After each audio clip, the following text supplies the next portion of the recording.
Whether you work in a sprawling corporate office or from home, filing cabinets are an essential component of an efficient workplace. They keep your paperwork tidy, organised, and out of sight. With the paperless office a distant dream, filing cabinets are still an office mainstay.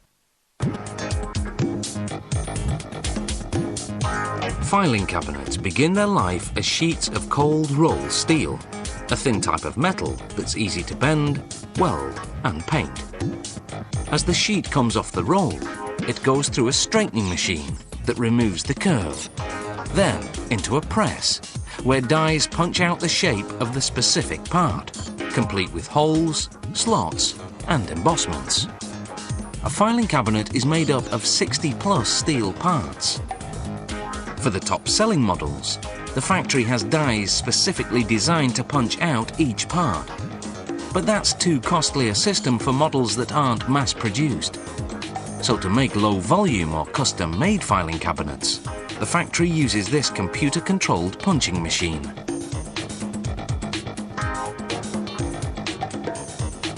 This equipment operates at a far slower speed than the presses we just saw. But the advantage is that it can be programmed to punch out any size, shape, or design, no matter how complex.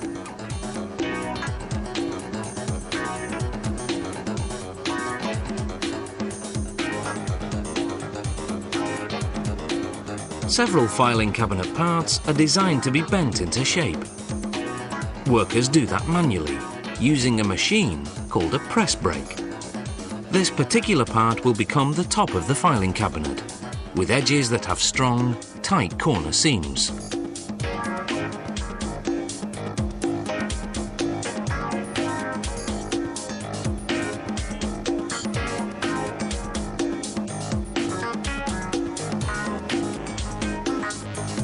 This machine is called a dedicated bender because it's used to bend one type of part only, the filing cabinet doors.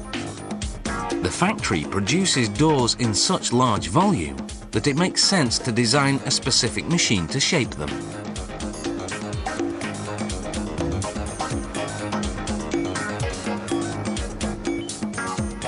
The doors too are bent downward along the perimeter to create edges 1 centimetre wide with tight corner seams.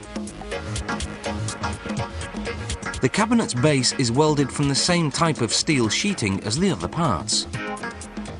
Small steel reinforcements make it rigid enough to support the excessive weight of file-filled drawers. To join the cabinet's sides and back, robots perform what's called resistant welding, fusing metal using heat from an electric current. The next set of robots weld that side and back unit to the cabinet top. After this, workers attach the base using what's called MIG welding, welding that adds extra metal along the joint to create a strong seam. Low-volume items, such as those small filing cabinets that roll under desks, are welded manually.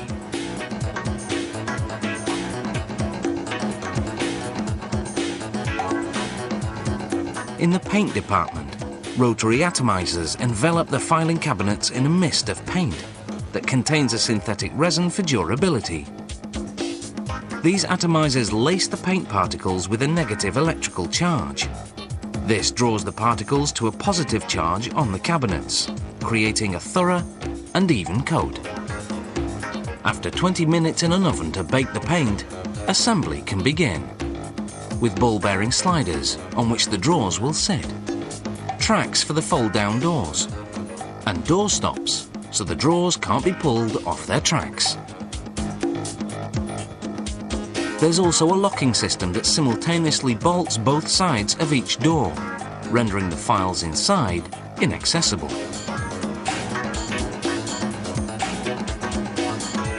The last step is to install the doors and drawers using a rubber mallet so as not to damage the finish.